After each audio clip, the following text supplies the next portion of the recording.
Go inside the Crimson Tide with your hosts Rodney Orr and Gary Harris, keeping you informed on everything Alabama. And now, Tider Insider TV. Talking to my family, I decided to enter the 2016 draft. Forgo my senior season, declare for NFL draft. And as it turns out, those were the only two Alabama players to forego their senior seasons. That's pretty good news for Alabama. Good evening, everybody. Welcome into Tider Insider TV. Alongside Rodney Orr from TiderInsider.com, I'm Gary Harris. Our program presented each and every week by Buffalo Rock. And tonight, once again, Diet Pepsi Wild Cherry, which has become my new favorite. And nice and cold and ready to go. Back from Arizona. Last week I was in Arizona and you were here. Yeah. But it worked out pretty well. It worked out real well. Yeah, but I'm back in studio and glad to be here. All right, Rodney, let's get started. As expected, Derrick Henry and A'Shawn Robinson will not return to Tuscaloosa next season. The two All-Americans declared for the NFL draft late last week. In an evaluation provided by Coach Saban and the NFL, the Draft Advisory Board, Henry received a second-round draft grade, while Robinson was mid to late first round. No, I'm not satisfied. I'm never really satisfied, but all the thing I can worry about what I can control and by doing the combine and doing interviews and pro days to change that. So, honestly, I mean, it's a blessing to get drafted in the first round anywhere. But honestly, I mean, I'm just trying to push myself to become a better player. You know, all that. I can't decide where I get drafted, so I'm really just trying to push myself to become a better player. So when I do whoever picks me, I'm good and ready to go. Two great players, Rod, and of course replacing a Heisman Trophy winner is always a challenge, but it's something the coaching staff at Alabama is prepared for. Bo Scarborough and Damian Harris likely to eat up the majority of the carries next season, although they may not be alone. They say they're ready for the challenge after playing behind Big King Henry this past season. Anytime somebody comes before you and kind of sets a foundation and sets a standard, you know, you don't look at it as competition. You know, you're just more thankful that, you know, they were there to provide you with the information, the knowledge that they had and try to pass it down to you. So, you know, we take it full on every day and, you know, hopefully we can continue to, you know, improve the legacy and improve the standard, I guess you will. I mean, you know, watching how hard he worked and, you know, other things that he do on the outside of football and, you know, when he do something wrong, he want to do it again until he get it right. You know, Derrick Henry's big. I'm not sure that Bo Scarborough's not a little wider and thicker. Bo Scarborough is a very impressive-looking physical specimen. The road to 17 could be led by these guys that all decided to come back. Also, Reuben Foster on that list, a couple of other juniors. Adam Griffith even tweeting out that he's coming back for his 5th year. But, Rodney, you see, you know, these guys, and I'm going to tell you, a few weeks ago, if you'd have told me that only two players, Derrick Henry and A'Shawn Robinson, were going to go to the NFL early, I would have said I disagree with that. Yeah, I think all of those guys made smart decisions, though. Really, I think Jonathan Allen is the one on that list that probably surprised some, though we felt for a couple of 3 weeks leading up to the announcement that Jonathan Allen was probably leaning towards coming back. What you said all along. Yeah, he needed that shoulder worked on, and I think that he has an opportunity with the second-round grade to really kind of bump that up next year. So I think he made a really wise choice there, and not really much of a surprise to us. All right, let's talk about some of these guys that are coming back. In Jonathan Allen, you got a guy with 12 sacks. Tim Williams, 10.5. Ryan Anderson, 6.5. I mean, that's over 20 sacks between, well over 20 sacks and 30 sacks. And yeah. Eddie Jackson, you're talking about 6 interceptions. Yeah. So that's huge. And Reuben Foster really had a year where he made a ton of improvement, but he's got the opportunity and the potential to get a lot better. And I think he will. Ryan Anderson, you know, had some really big plays, really started coming on down the stretch, had that big play against Tennessee, as you recall, Gary. I think these guys will provide a lot of the leadership defensively. And then O.J. Howard, the way he finished the season against Michigan State, and then, you know, you can't forget the 5 catches for 208 yards. He'll never be forgotten for that performance in the national championship game. Recruiting, Rodney, is the lifeblood of the program, obviously, but recruiting these guys to come back it might be the best recruiting job that Nick Saban's done this year. And he does it every year, and I think the reason is, Gary, because he has a system. He has a way of telling, his players, he can point to examples in the past of how guys have had success. You're talking about Mark Barron a few years ago, who was a second-round pick and decided to come back and moved up to number 7 in the draft, for example. And I think when he, lays that out to these guys and shows them the opportunity that they have and how it could be of value to them in the future in terms of their business decision, I think, they certainly trust him. As we look ahead to the road to 17, let's talk more about replacing some of these key guys. Derrick Henry, you already heard from Scarborough and Harris. There could be others that factor in there, but you're talking about a guy with 28 touchdowns and over 2,000 yards. These two young men seem like they're ready. They kind of got to intern under Henry, so to speak, this year. Talk about Scarborough and Harris. Different kind of backs. What do they bring to the table? Yeah, I think when you look at both Scarborough, I mean, you talk about his size, 240 pounds. A guy can pound the ball. He can run with speed. He's got all the potential in the world. There's no doubt about that. I think, talent-wise, potential-wise, he has everything you would ask for in a running back. He can catch the football as well, and can he stay healthy? That's the key. Both's got to stay healthy. Damian Harris is a guy that was really highly touted coming out of high school, state of Kentucky last year. Set some high school records up there, put up big numbers, and he was really in mop-up duty most of the time this season, so we didn't get much of an opportunity to see him at his best, and I think this offseason will certainly help him. All right, let's go ahead and talk about the 1,000, 10,000, 50,000, 100,000-pound gorilla in the room, and that's the quarterback position. Jake Coker leaves after going 14-0 as a starter, fifth-year senior. So once again in the spring, all eyes are going to be on that position. A lot of different candidates. One guy folks will be anxious to see is, of course, Blake Barnett, the redshirt freshman from California. Yeah, and I know a lot of people are ready to kind of name Blake Barnett the heir apparent, so to speak. But, again, he's got to go out there and compete. And we know one thing about Nick Saban, it's going to be the guy who earns the job, the guy who performs the best and kind of takes the team, as Nick Saban likes to say. And, Blake Barnett's certainly a very talented guy, but you have some other guys. Cooper Bateman was the backup this year. He's back. We know about that. Jalen Hurts is a true freshman who, was in for bowl practices. And though you don't normally see a true freshman is Nick Saban's quarterback, he's certainly a guy that's going to be a very strong competitor. And you've got David Cornwell, who we expect back. And, he's a guy that's really talented. I mean, he's a guy that last year in spring practice might have been, the guy who performed the best. So I wouldn't rule him out. All right, Ronnie, good insight into the road to 17, which has already started, fresh off the heels of the road to 16. Still to come on Tider Insider Television, Nick Saban's Walk of Champions statue has already gotten a makeover, and Avery Johnson will get his first taste of the Alabama-Auburn rivalry tonight. We'll hear from A.J. and Auburn coach Bruce Pearl. And, of course, we'll be getting your phone calls, emails, and tweets. As always, the number to reach us here, 205-348-WVUA. That's 348-9882. Email us at TITV@WVUA23.com, or you can reach us on Twitter using the hashtag TITV. We'll be back with more of the only show that takes you inside the Crimson Tide.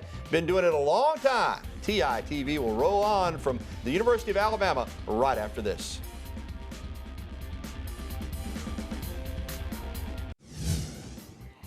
The 67th Senior Bowl is back in Mobile next Saturday at 5. Crimson Tiders will be in uniform. Jake Coker, Kenyon Drake, Cyrus Jones, Reggie Ragland, and Jaron Reed will all participate in the game. And a week from today is Media Day at the Senior Bowl. We'll have live coverage next Tuesday right here on Tider Insider TV. And on this coming Saturday, it's a national championship parade in Tuscaloosa. It will start at 10 a.m. from the Denny Chimes and will end at the Walk of Champions right in front of Bryant-Denny Stadium. You can see it all live right here with myself and Jen Chapman on WVUA 23. That's 10 o'clock on Saturday morning. Ronnie, let's talk basketball. Big night tonight on the hardwood in just over an hour, 8 o'clock. Hard for me to say. Alabama and Auburn meet for the first time of 2 games this season. Rodney, this is a big game. Last year, Bruce Pearl's first season at Auburn, the Tigers went winless against Alabama. Say what you want about Anthony Grant, but he owned Auburn. But this will be a new challenge tonight. The Tigers coming off a win over Kentucky. Alabama a loss at Vanderbilt in which they shot 7 of 20 from the free throw line. How do you see this one shaping up tonight? Well, I know one thing. It's a huge game for Bruce Pearl. Yeah, I mean, they certainly did not expect for this to happen, to go 0-2 last year. And, when you look at it, Gary, I think it's a huge game. All right, Avery Johnson, he has this team, I think, overachieving to some degree. Only, just a couple losses during the pre-conference portion of the schedule. They are 1-3 so far in the SEC, but their one win was a 23-point win over previously unbeaten South Carolina.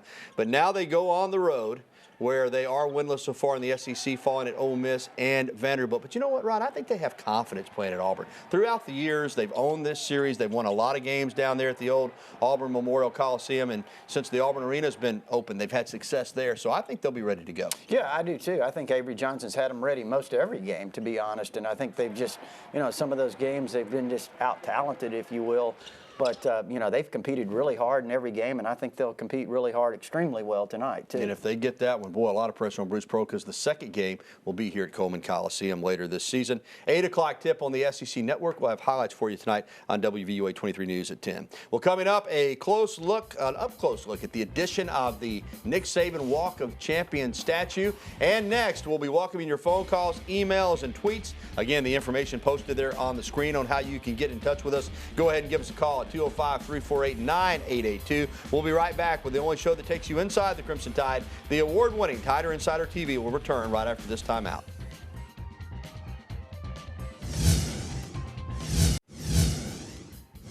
With his 4th national championship in 7 years, Nick Saban's Walk of Champions statue just keeps adding titles.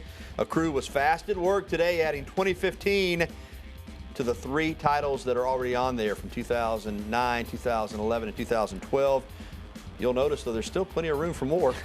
And Nick Saban and Alabama fans hope to see those numbers continue to climb over the years. How about that, Rod? That's great. That's great. And somebody on Facebook also pointed out there's a lot more room. So people notice that. Yeah, they're counting them. One more. Yeah. They're expecting 4 more in the next 7 years. Our buddy Harold in Anniston, I bet you he's one of those that expects some more. Let's go to the phone lines and begin tonight with Harold. How are you, my friend? Great, guys. How y'all doing? Doing well, Harold. What's up, buddy? I wanted to ask Rodney a question. Rodney, I saw we had a couple of decommits out of this class so far, man. And how you think we're going to do on February the 2nd now, man? How you think we're going to do on signing day? Right. How do you think this recruiting class is going to turn out, Rod? It's going to be a top 10 class for sure. Can they make a push to get in that top 1, 2, or 3 like they're used to? There's no doubt about it. I mean, when you look at the visit list this weekend, Harold, I mean, it's a phenomenal list. I've been following this a long time, and you've been following it a long time. I don't know that I've ever seen a more impressive on-paper list of visitors than the one that'll be in this coming weekend. So I think they've got an opportunity to finish really strong, but, you have to finish. And there's a lot of competition. I've said all the time, it's getting more and more difficult to recruit because the competition's getting stiffer and stiffer. Yeah, but it'd be quite impressive. A national championship parade, the statues. Well, nobody else can show them what against Alabama LSU. can show them. There's no doubt about it. There's no one can show them what Alabama can. They'll roll out the red carpet, but it will be a big weekend, Harold, that's for sure. Let's go to Birmingham and talk to Jack. Jack, welcome in to TITV. What's up, my man? Hey, Jack. Turn that TV down, Jack. You'll be able to hear us a lot better. You got us? Take advantage of you. Tell them to talk to your attorney. All right, Jack, we'll tell you what. How do you think Derrick Henry will do in the NFL, Rodney? That's his question.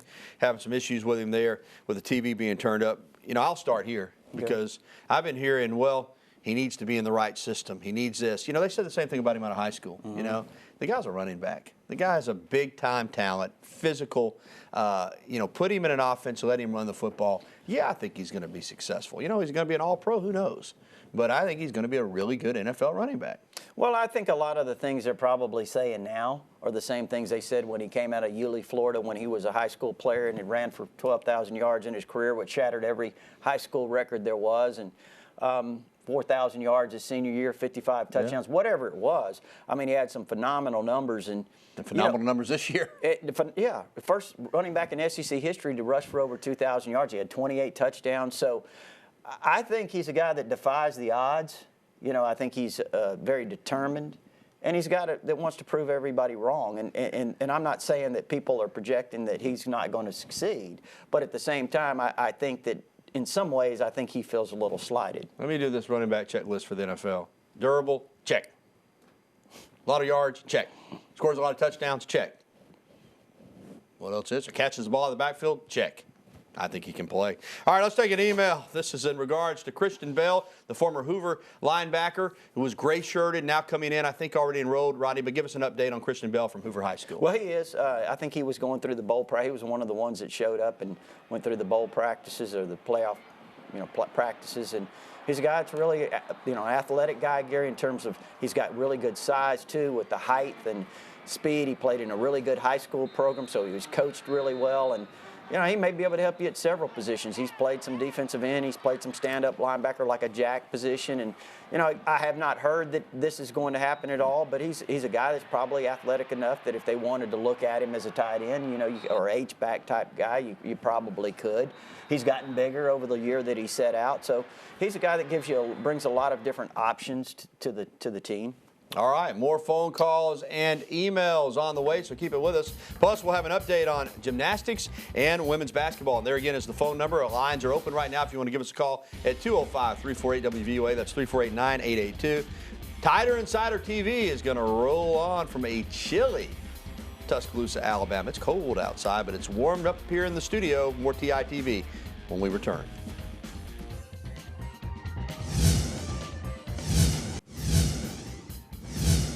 After dropping the opener at UCLA, the Alabama gymnastics team has won 2 in a row. The Danny Duckworth squad came back with a win over SEC foe Missouri on Friday night at Coleman Coliseum, then followed it up with a 117th consecutive win over Auburn at the Elevate the Stage meet at the Legacy Arena at the BJCC. The team will be back in Tuscaloosa on Friday for a home meet with Arkansas. That's a lot of meets. They had 3 meets in 7 days, and they're right back at it on Friday. And the Alabama women's basketball team is also coming off a big home win, taking down Georgia 64-50. Georgia coached by former Alabama player Joni Crenshaw-Taylor. And Alabama had a record crowd, nearly 4,000 on hand for that game at Foster Auditorium. The Tide is back on the road Thursday at Florida. And we're back to the phone lines. Let's get right to it. BT is with us here on the program. Hey, BT, what's up, buddy? How about Gary Harris and Rodney Orr? How about y'all? Oh, we're doing great, BT. What you got, man? I want to know, Gary, Rodney, about who's coming back on offensive line for next year. All right, BT, they're going to lose 2 good players there on offensive line. The All-American Remington Award winner at center in Ryan Kelly, Dominic Jackson, the right tackle. 3 other starters are back, but replacing those 2 guys, where do you turn? Well, I think they have a lot of young guys that they've recruited. Obviously, you have Charles Baldwin, who's a top junior college player, top junior college offensive lineman who's already here. He's enrolling in school and go through spring practice. I think he's a guy that will compete with, you have Matt Womack, who's a true freshman. You might even see Lester Cotton work some at that position. Corin Curvin has played that started actually one game on the left side for Cam, but he has the ability to play on the right side as well. So they're going to have a lot of options, and in the interior, replacing Kelly, J.C. Hassenauer has played some. And I think he's got a ton of potential. Brandon Kennedy's also a young player that was a true freshman this year that redshirted, that's got some tools. And they may work some other guys there in the spring. All right, let's go down Highway 69 South to Moundville and talk to Dale. Dale, welcome into TITV. Hey, Gary and Rodney. Hey, Dale. I know there's a lot of talk about replacing the quarterback and replacing Derrick Henry and Ashawn Robinson and all those players, but Cyrus Jones, he's made a lot of big plays for Alabama over the years. I just wonder who y'all think might take his spot. Well, Dale, it's again, spring practice is going to determine a lot. But I tell you a guy to really watch out for, and I don't know how it's going to pan out, but there was a young man that was redshirted from out of the Houston area, Kendall Sheffield, who I think is a really talented player. I think he's got a bright future in front of him, Gary. And I think he's a guy that every Alabama fan should remember that name, Kendall Sheffield. I think he's going to be a really good player. Let's go over to Northeast Alabama to the land of the Valley Cubs, Alexandria Valley Cubs. Doug is with us. Hey, Doug. What's up, man? Hey, Rodney. Hi, Gary. How y'all doing today? Doing well. I just wondered if y'all have heard anybody about who's going to replace Mel Tucker. It's a good question, Doug, and I haven't heard much. Rodney, you got any clue? I know they're recruiting right now. Yeah, so. and there's a lot of names that are kind of being rumored, and you hate to throw names out there when it's really just speculation. I don't know which direction Nick Saban will go, but you know that he's going to hire someone that he feels is really qualified for the position. When I went to Cleveland County High School, the Alexandria Valley Cubs were big rivals.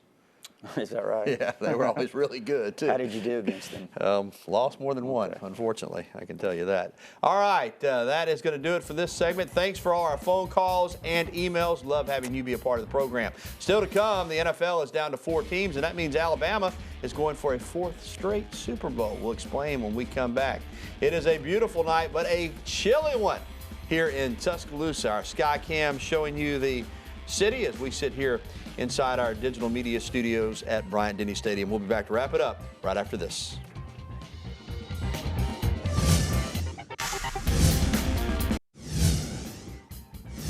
The NFL playoffs continue on Sunday. New England at Denver, and Arizona travels to Carolina in the AFC and NFC championship games, respectively. What do all four of these teams have in common? Well, they each have at least one former Crimson Tider on their active roster. That means guaranteed for the fourth straight season that at least one former Alabama standout will have a Super Bowl ring to his credit. And you know, Roddy, that's a tribute also to Nick Saban because he's put so many players in the NFL. They're on so many different teams. The odds are always in the favor of an Alabama player getting a ring. First 3 Super Bowls quarterbacked by former Alabama players. Bart Starr in the first 2, Joe Namath in number 3. They were all the MVP, too. And how about Stabler? What did he win? Was that number 9, Super Bowl 9? Super Bowl, I have to look it up. Maybe 9, 10, 11, something like that. Yeah. Speaking of former Alabama players, the Pro Football Writers Association of America named Amari Cooper and Landon Collins to their all-rookie team released today, while yesterday Julio Jones made the all-NFL team, which is the highest honor other than being the MVP that an NFL player can receive. So again, Alabama standouts making their presence felt in the National Football League. And we're making our presence felt with these beautiful dress shirts, courtesy of the Locker Room, home of the original elephant wear, located in downtown Tuscaloosa. Go by and see Alex Gatewood and his courteous staff, or you can shop online as well. Their website is available at locker-room.biz. Elephant wear and more available at the Locker Room. They will take good care of you. Shop online, but if you're in T-Town, please stop by and see Alex and Rush and the folks. And Rodney, it's dinner time, and once a month we go to Buddy's Rib and Steak in Northport, and guess what? What? It's tonight. There you go. So Philip Guy and company, get ready. We're coming to see you. Of course, a lot of our viewers will meet us out there. We'll be out there probably in about 15, 20 minutes if you want to join us for dinner to talk some football at Buddy's Rib and Steak. So that is going to do it for the show tonight. For Rodney Orr and our entire staff here, including Brandon Cameraman and Katarina Montero, I'm Gary Harris. Thanks for watching. A reminder, if you missed any of tonight's show, you can catch the replay tonight at 10:30 after the news at 10, or online anytime at WVUA23.com. Thanks for watching, everybody. Have a good night.